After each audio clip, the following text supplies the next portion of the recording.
இப்போ வந்து பச்சை புளி சட்னி செய்கிறதுக்கு தேவையான பொருட்கள் என்ன அப்படின்னு பார்த்திங்கன்னா, கொஞ்சம் வெங்காயங்க. அதில் வந்து சின்ன வெங்காயமாக இருந்தால் இன்னும் நல்லா இருக்கும். இப்போ ஒரு ஆள் அப்படின்றதுனால ஒரு 2 வெங்காயம், பூண்டு ஒரு 10-15 பூண்டு, இல்லைனா ஒரு 10 பூண்டு கூட நல்லா தான் இருக்கும். தேவையான அளவுக்கு வரமிளகாய், கொஞ்சம் புளி, கொஞ்சம் டேஸ்ட்டுக்காக கொத்தமல்லி, அப்புறம் தேவையான அளவுக்கு உப்பு. இது மட்டும் இருந்தாலே பச்சை புளி சட்னி ரெடி ஆகும். வெங்காயம்,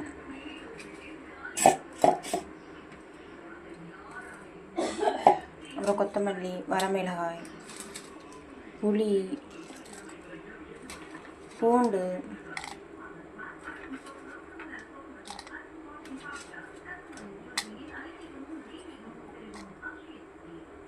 தேவையான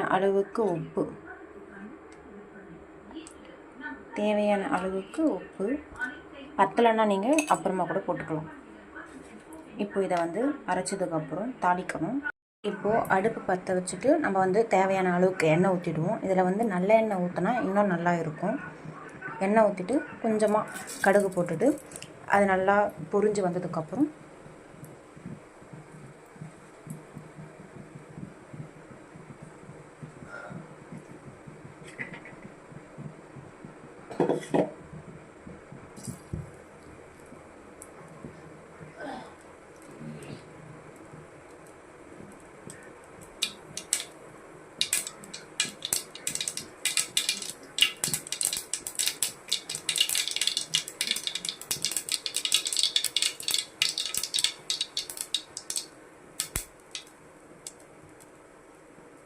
கருவேப்பிலை கொஞ்சம் போட்டுருவோம்.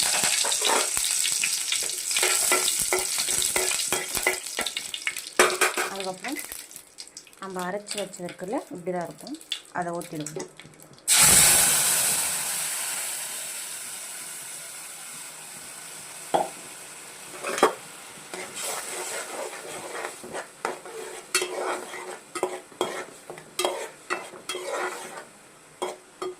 கொஞ்சம் கெட்டியாக இருந்தால் இன்னும் நல்லா இருக்கும்.